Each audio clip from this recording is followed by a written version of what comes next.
अस्सलामुअलैकुम दोस्तों, आज हम जानेंगे हजरत इमाम हुसैन का मदीना से प्रस्थान के बारे में। मदीना से निकलने के बाद इमाम हुसैन 3 शाबान को मक्का पहुंचे और अपने चचेरे भाई मुस्लिम बिन अकील को रमजान के मध्य में कूफा भेजा। उस समय से 8वीं जिलहज तक वह मक्का में ही रहे।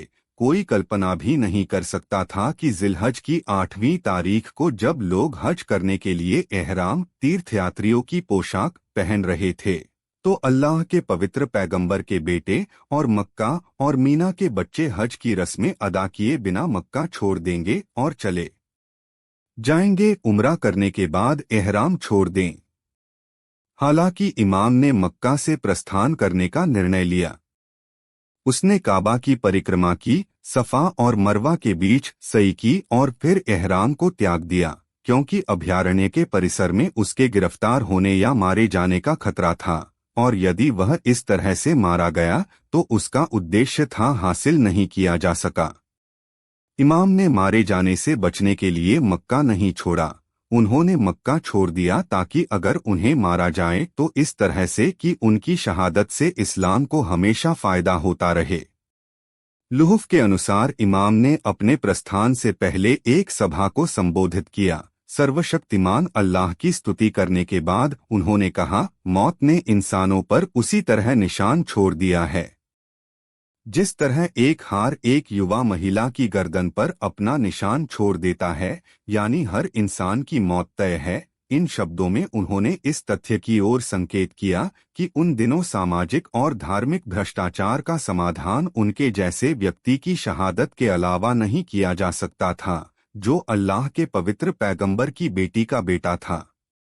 मक्का से प्रस्थान करने से पहले दिए गए प्रवचन में वह शहादत, मृत्यु, अपने दादा, अल्लाह के पवित्र पैगंबर और अपने माता पिता के सामने जाने और करबला के भूखे भेड़ियों के चंगुल में पड़ने के बारे में बात करते हैं।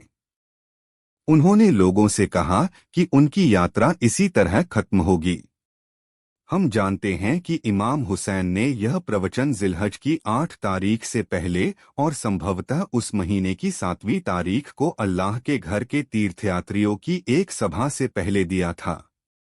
उस समय राजनीतिक स्थितियां स्पष्ट रूप से इमाम हुसैन के लिए अनुकूल थीं, और लोगों ने आम तौर पर सोचा था कि यजीद बिन मुआविया जल्द ही अलग हो जाएगा और उसकी खिलाफत गिर जाएगी, और जो इमाम खिलाफत का हकदार था वह उसे हासिल कर लेगा।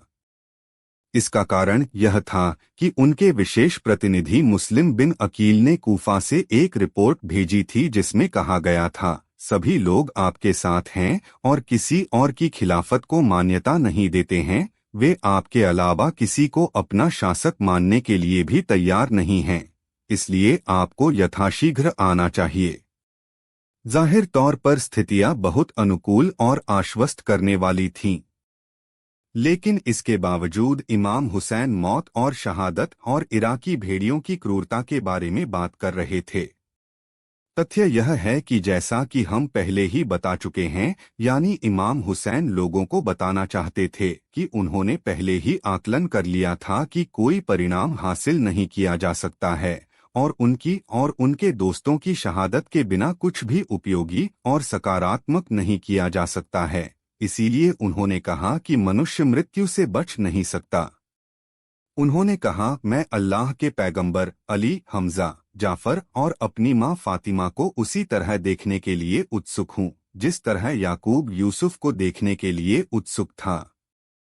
मेरे लिए शहादत स्थल का चयन किया गया है। अल्लाह और मैं वहां जा रहे हैं।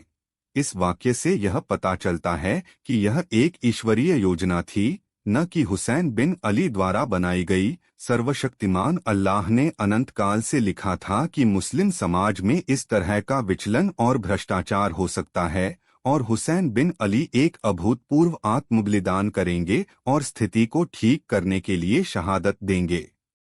इमाम ने कहा, मैं देख सकता हूँ जैसे इराक के रेगिस्तानी भेड़िए नवाजियों और करबला के बीच मुझ पर हमला कर रहे हैं और मुझे टुकड़े टुकड़े कर रहे हैं। वे अपने भूखे पेट और खाली जेबें भर रहे हैं।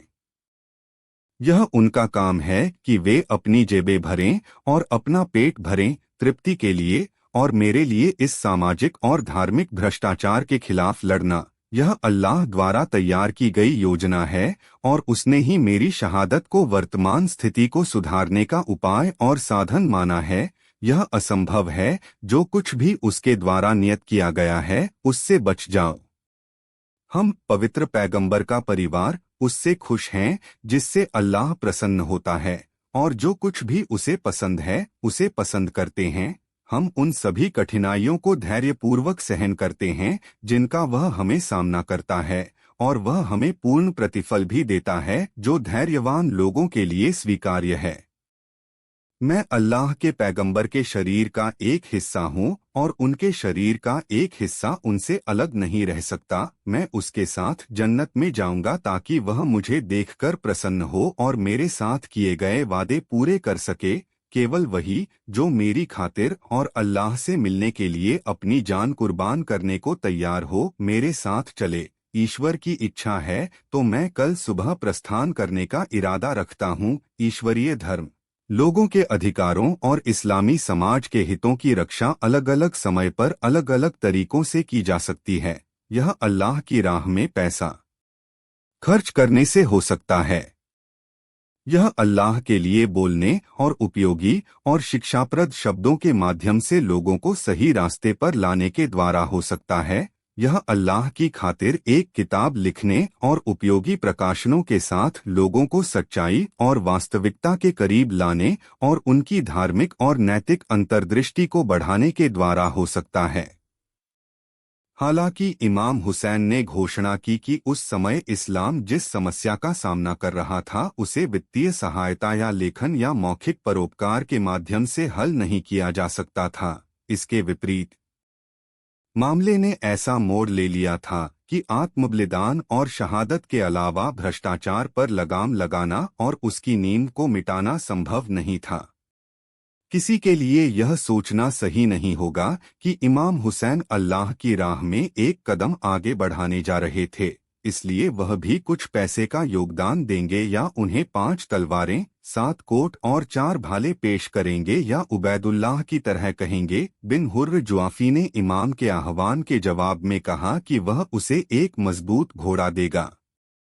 हालांकि हुसैन बिन अली को तलवारों, भालों, घोड़ों या धन की आवश्यकता नहीं थी, लेकिन वह केवल उस व्यक्ति को स्वीकार करने के लिए तैयार थे जो ईमानदारी से उनकी खातिर अपनी जान देने के लिए तैयार था।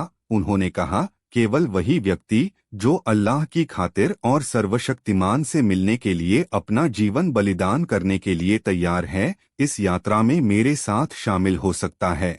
भगवान ने चाहा तो मैं कल सुबह प्रस्थान करूंगा। के बावजूद कई दुर्भाग्यपूर्ण अवसरवादी भी इस धारणा के तहत उनके साथ शामिल हो गए कि परिस्थितियां अनुकूल थीं और शायद उनमें से अधिकांश मुस्लिम बिन अकील की शहादत की खबर मिलने तक उनके साथ रहे। सच तो यह है कि शुरू से ही ये लोग उसके पक्ष में थे। जो खलीफा बन गया और उसने सत्ता संभाली, वे उस इमाम का समर्थन करने के लिए तैयार नहीं थे जो मरने वाला था और शहीद होने वाला था, जिसे पानी से वंचित किया जाना था और जिसके साथ ही एक दिन शहीदों की सम्मानजनक मौत मरने वाले थे। दोस्तों, वीडियो अच्छा लगा तो लाइक और सब्सक्राइब करना फ्रेंड्स।